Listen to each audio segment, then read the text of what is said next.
Indoor plants not only beautify your rooms but also purify the air and improve your health. If you've got some indoor plants and finding it difficult to keep them healthy, you must know some important tips about their care. We'll discuss these tips in a Q&A format in this episode. That's coming up.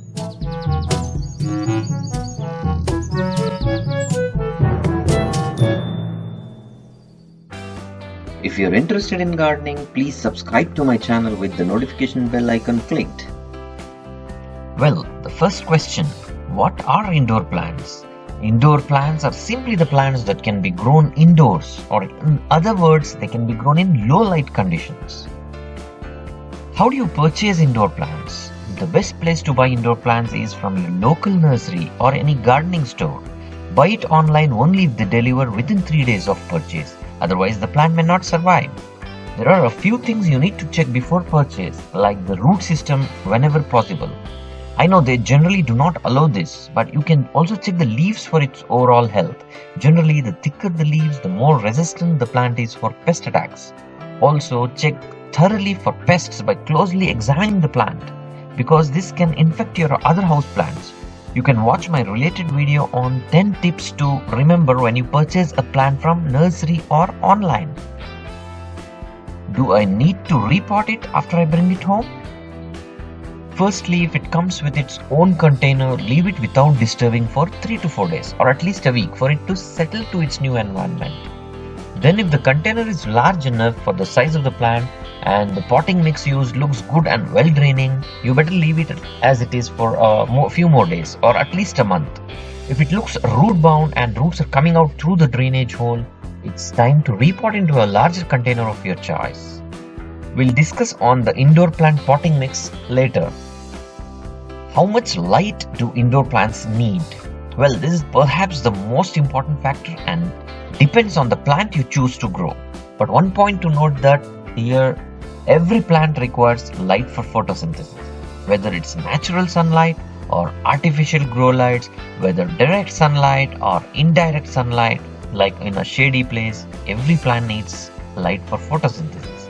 There are many plants which can tolerate low light conditions, which we shall discuss shortly. But there is no plant which can survive in complete darkness. Now, which plants can do well in low light conditions? Yes, some plants can grow well in low light conditions. The best examples are philodendrons, money plants, peace lilies, dracaenas, and even sansevieria or the snake plant. And most of these are air purifying plants as well. Now, which plants are very easy to grow indoors with very little care? Obviously, the ones which require low light will do well in any conditions and are easy to grow. Sansevieria or the snake plant tops this list. How do you care for indoor plants? The first point is on soil. Keep the soil composition simple. Just take 1 part perlite, 1 part coco peat and 1 part compost. Generally, you do not use garden soil for indoor plants, but it's up to you to alter this composition. I think it hardly makes any difference. Most of these are ornamental plants and are slow growing, and most of them do not require regular fertilizers. So the tips to follow are: keep the soil moist. One important point to note here is they are kept indoors and not in direct sunlight. Hence the rate of water evaporation is very less, and so the water requirement is less, and they do not require daily watering.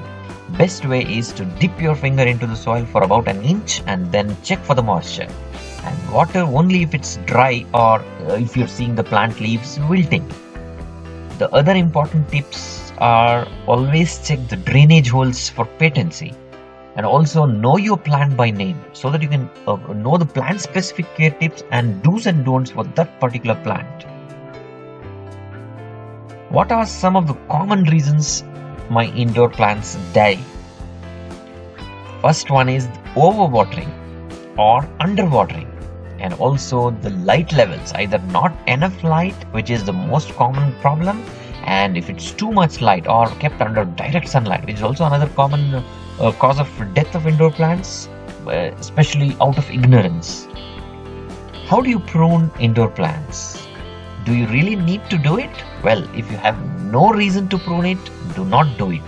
But if you notice your plant growing tall and out of shape, you can carefully prune them. Do I fertilize my indoor plants? Well, it depends on the type of the plant. If it comes to ornamental plants like aglaonema or palms or succulents, they require very little feeds, like once in about 2 to 3 months. You can add few slow release NPK crystals or a handful of compost to the container. And if you're growing flowering plants like orchids, they definitely need a special fertilizer regularly.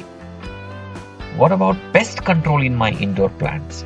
Yes, they also need to be taken care of by regularly spraying a mild pesticide spray, like plain soapy solution or mixing about 5 ml neem oil in water and some 10 drops of liquid soap or shampoo into 1 liter of water.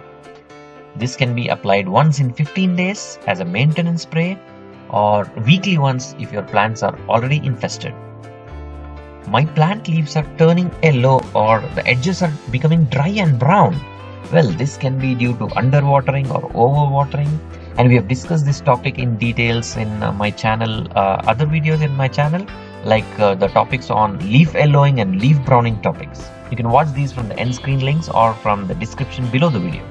Please like, share, comment and subscribe to my channel. Happy gardening!